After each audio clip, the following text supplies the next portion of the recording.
नमस्कार दोस्तों, आपके साथ मैं हूं आशिमा त्यागी। दोस्तों, आज बात पश्चिम बंगाल की। पश्चिम बंगाल की राजनीति में एक नया विस्फोटक मोड़ आया है और इस बार जो सवाल है वो सिर्फ चुनाव का नहीं है बल्कि लोकतंत्र की आत्मा का है।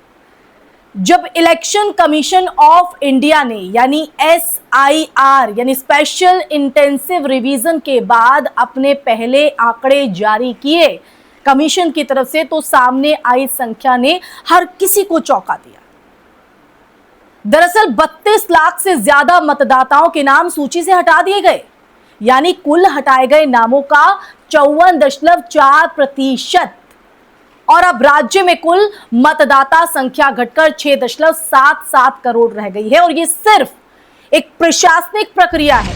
दरअसल अगर हम इस पूरे मामले को सतही तौर पर देखें तो चुनाव आयोग इसे एक नियमित प्रक्रिया बता सकता है। मतदाता सूची को अपडेट करना, डुप्लीकेट या मृत मतदाताओं के नाम हटाना। लेकिन जब हम गहराई में जाते हैं और खासकर नंदीग्राम जैसे संवेदनशील क्षेत्र के आंकड़ों को अगर हम देखते हैं तो जो तस्वीर है वो पूरी तरह बदल जाती है। यहां हटाए गए मतदाताओं में से 95.5% मुस्लिम हैं, जबकि उस क्षेत्र की कुल आबादी में मुस्लिमों की जो हिस्सेदारी है वो सिर्फ 25% है। 25%। ये जो आंकड़ा है सिर्फ एक संयोग नहीं हो सकता है, बल्कि ये सीधे तौर पर एक खास समुदाय को प्रभावित करने की ओर इशारा करता है, एक संकेत देता है। इसके अपने बहुत कुछ जो मायने हैं वो यहां पर निकलते हैं। अब देखिए, मुद्दे में आगे बढ़ते हैं और यहां सबसे महत्वपूर्ण सवाल की बात करते हैं और वो महत्वपूर्ण सवाल ये उठता है कि क्या ये जो प्रक्रिया है वो वास्तव में निष्पक्ष थी? अगर हटाए गए नामों में इतनी बड़ी संख्या एक ही समुदाय की है तो क्या ये प्रशासनिक त्रुटि है या फिर सुनियोजित कार्रवाई? चुनाव आयोग जैसी संवैधानिक संस्था से अपेक्षा होती है, उम्मीद होती है कि वो ये पूरी तरह निष्पक्ष और पारदर्शी तरीके से काम करे। लेकिन इसके आंकड़े उस विश्वास को कमजोर करते हैं जो लोकतंत्र की नींव है, जो लोकतंत्र की जड़ है दोस्तों। और जब नींव में ही पारदर्शिता ना हो, उस पर ही सवाल खड़े हों, तो भरोसा कैसे किया जाए? पारदर्शिता कहां से लाई जाए? क्योंकि इतिहास गवाह है दोस्तों कि चुनावी प्रक्रियाओं में छेड़छाड़ लोकतंत्र को अंदर से खोखला कर देती है। मतदाता सूची से नाम हटाना सिर्फ एक तकनीकी मुद्दा नहीं है, तो ये सीधे तौर पर दोस्तों नागरिक के मतदान के अधिकार पर हमला है। और जब ये पूरी प्रक्रिया किसी विशेष समुदाय को टारगेट करती है, किसी विशेष समुदाय को डिसप्रपोर्शनेटली प्रभावित करती है, तो ये मामला और भी गंभीर हो जाता है। पश्चिम बंगाल जैसे राजनीतिक रूप से संवेदनशील राज्य में, जहां पहले से ही ध्रुवीकरण की जो राजनीति है चरम पर है, ऐसे आंकड़े आग में घी डालने का काम करते हैं। जी हां, आग में घी डालने का काम। क्योंकि ये जो तस्वीर है बहुत चिंतनीय है। इस पूरे घटनाक्रम को अगर राजनीतिक नजरिए से भी समझने की कोशिश करें दोस्तों, तो उसे समझना इसलिए जरूरी हो जाता है क्योंकि नंदीग्राम वही क्षेत्र है जहां 2021 के विधानसभा चुनाव में बेहद हाई प्रोफाइल मुकाबला हुआ था। और ऐसे में अगर किसी खास समुदाय के मतदाताओं को बड़े पैमाने पर सूची से बाहर किया जाता है तो इसका जो सीधा असर है वो चुनावी परिणामों पर पड़ सकता है। और ये सिर्फ आंकड़ों का खेल नहीं है, सिर्फ आंकड़ों का नहीं, बल्कि सत्ता की दिशा तय करने वाली प्रक्रिया है।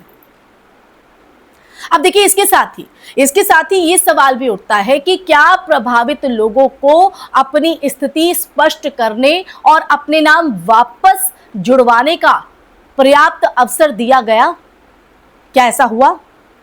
क्योंकि अक्सर देखा गया है कि इस तरह की जो प्रक्रिया है, उन प्रक्रियाओं में सूचना का जो अभाव है और जटिल प्रक्रिया जो गरीब और हाशिए पर खड़े समुदायों को और ज्यादा नुकसान पहुंचाती है। और अगर कोई व्यक्ति ये भी नहीं जानता कि उसका नाम सूची से हट गया है तो वो अपने अधिकार की रक्षा कैसे करेगा रक्षा? दोस्तों, लोकतंत्र सिर्फ चुनाव कराने का नाम नहीं है, बल्कि ये सुनिश्चित करने का नाम भी है कि हर योग्य नागरिक को मतदान का समान अवसर मिले। और अगर इस मूल सिद्धांत में ही खामी आ जाए, उसमें ही आपको दिखाई दे, तो पूरी व्यवस्था पर सवाल खड़े हो जाते हैं और पूरी व्यवस्था सवालों के कटघरे में खड़ा हो जाना उसका लाजमी हो जाता है। तो ऐसे में जरूरत है पारदर्शिता की। जी हां, अब जरूरत है पारदर्शिता और जवाबदेही की। चुनाव आयोग को यह स्पष्ट करना ही होगा कि किन मानकों के आधार पर ये नाम हटाए गए और क्यों एक विशेष समुदाय को टारगेट किया गया, इतना ज्यादा वो प्रभावित क्यों हुआ। साथ ही ये भी सुनिश्चित करना जरूरी होगा कि जिन लोगों के नाम गलत तरीके से हटाए गए हैं, उन्हें जल्द से जल्द सूची में जोड़ा जाए, वापस उनको उनकी जगह दी जाए। क्योंकि आखिर में यही कि लोकतंत्र की जो ताकत है वो सिर्फ संस्थाओं में नहीं होती है, बल्कि उनके काम में भी होती है, लोगों के विश्वास में भी होती है। और अगर ये विश्वास डिसबैलेंस होने लगे, डगमगाने लगे, तो सबसे बड़ा नुकसान उसी लोकतंत्र का होता है, जिसे बचाने की जिम्मेदारी उन्हीं संस्थाओं के कंधों पर है।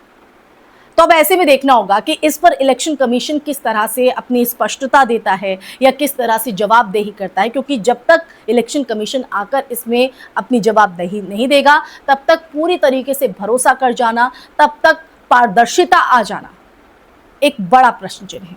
इसी के साथ दोस्तों, इस चर्चा में फिलहाल के लिए बस इतना ही। कमेंट सेक्शन में कमेंट करके दीजिएगा अपनी राय। इस वीडियो को ज्यादा से ज्यादा शेयर कीजिए। फिर हाजिर होंगी ऐसी ही चर्चा लेकर, तब तक के लिए आप अपना ख्याल रखिए। जय हिंद, जय भारत, नमस्कार।